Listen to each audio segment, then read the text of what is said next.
Hello everybody, I hope you're doing marvellously well. Yes, we're big, we're bad, and we're back for another FAQ Friday. And I am, again, dressed in black.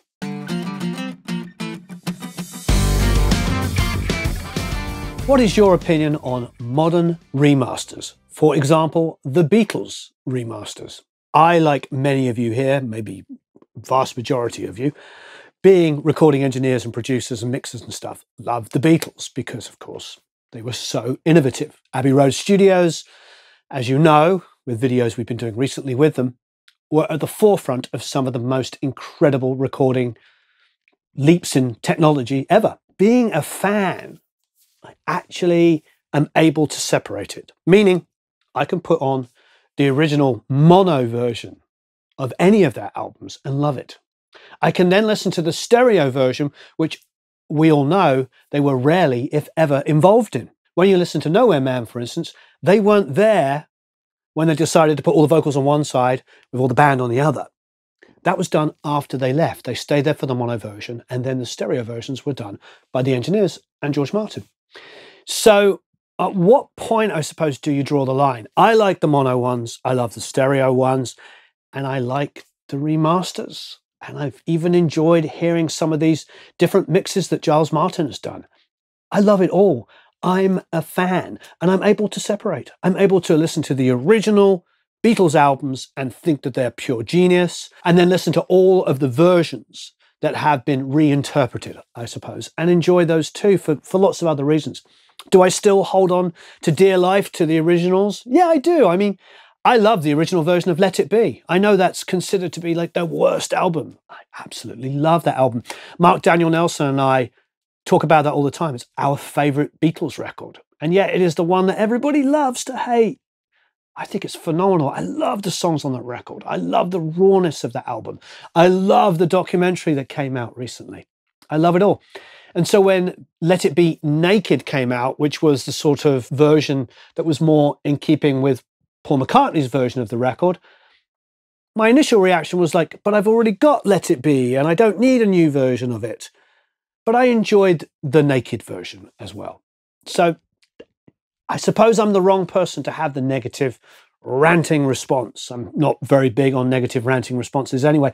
As you know, to me, if you're a fan of a band and people are offering you remixes, or more importantly, like B-sides and like tracks that were on the anthology that you'd never heard before, or the demos, bring it on, bring it on. I want to hear it all. I'm a fan of the band. I'm a fan of them as artists, as creatives, as studio magicians. So I love it all. It doesn't take away from the original albums. That's the bottom line. It doesn't take away from the originals. How do you like to set up your amps?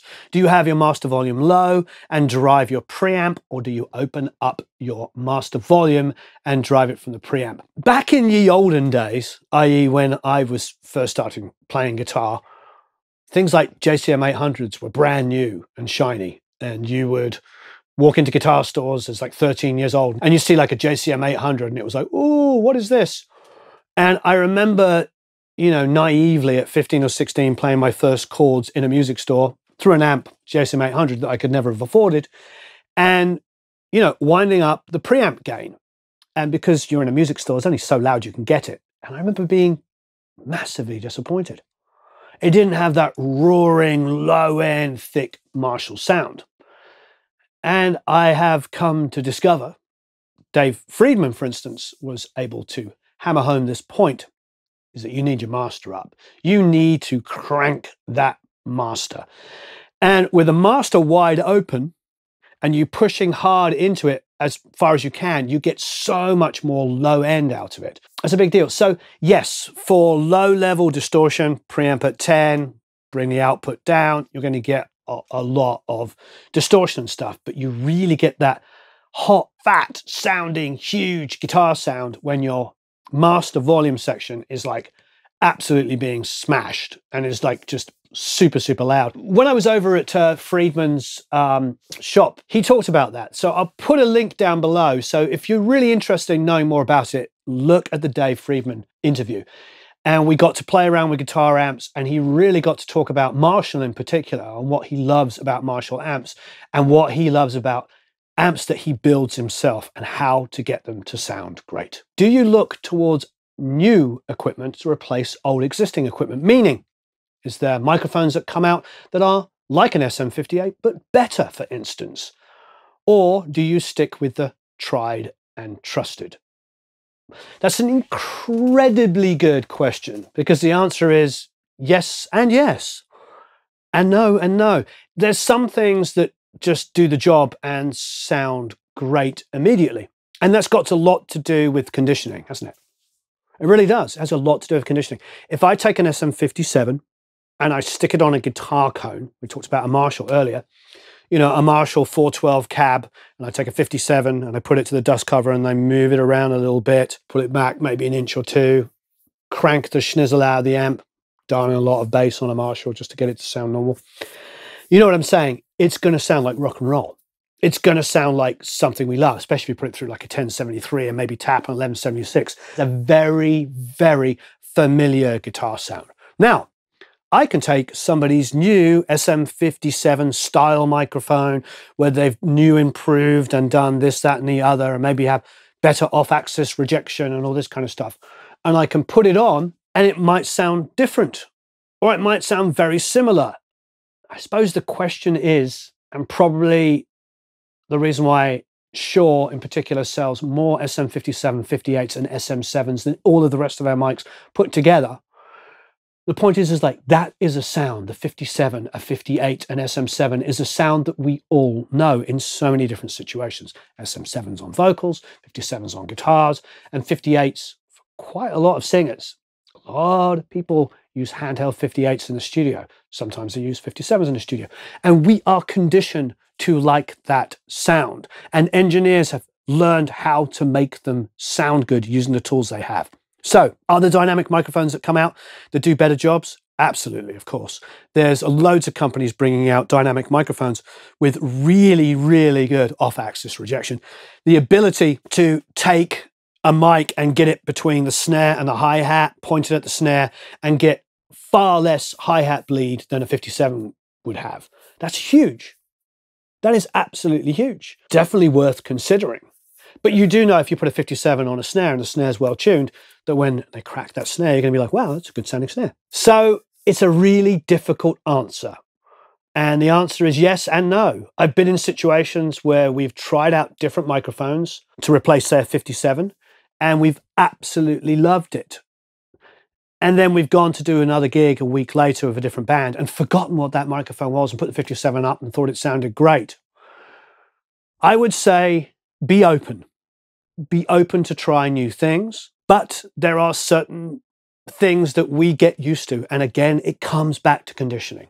I can't tell you how many gigs I've been to where I've got a lot of friends that are front of house engineers. Matty's front of house for Blur and Gorillaz and 100 other bands, Pulp, you name it. Nick is front of house for Susie and the Banshees.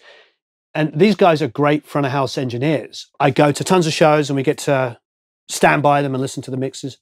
And quite often you'll be like, wow, I love that snare. What is it? And they'll be like, oh, it's a Ludwig Supraphonic.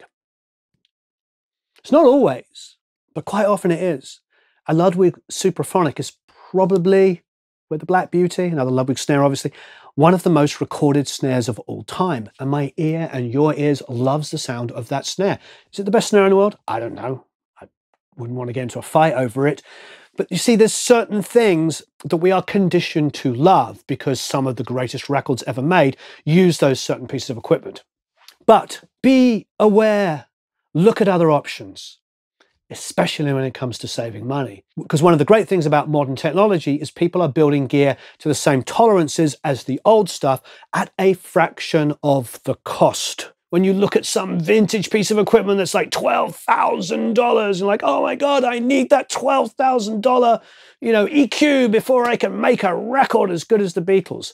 No, you're going to make a record as good as the Beatles when you can write songs as good as the Beatles and perform them as good as the Beatles. That's when you're going to make songs as good as the Beatles. The $12,000 EQ might be fun to have, that vintage EQ, but it doesn't make the music any greater. Take your time and energy into writing and producing great music and use the equipment at your fingertips. Buy smart. You know, if you get my book, shameless plug for my book. We talk a lot about strategic vintage pieces of stuff that you can buy that's inexpensive, that will give you a bit of a kudos. Like there's a lot of vintage, vintage consoles built in the 80s and early 90s, which nobody talks about anymore. And yet they're great consoles. And you can get like 24 channels of like Allen and Heath or Soundcraft, built in the 80s that were maybe $20,000 consoles for like $500 to $1,500.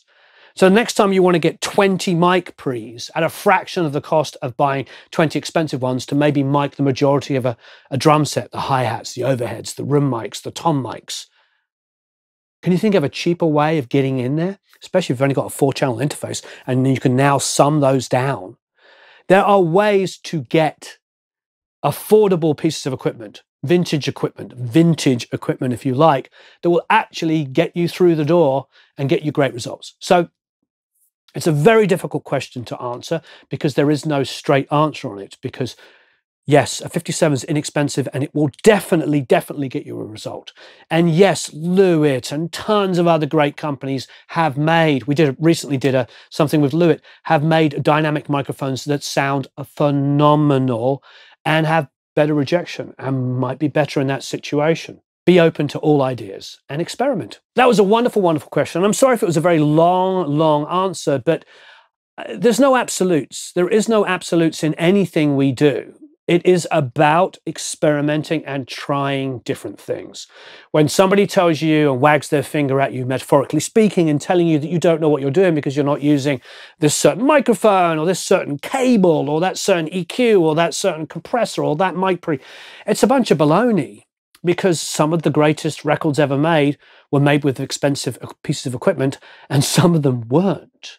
And quite often the things that we love, the great piano sound on those Beatles songs, we're at Abbey Road, and those pianos, they're worth a couple of $100 if they weren't recorded by the Beatles. They're just inexpensive student pianos.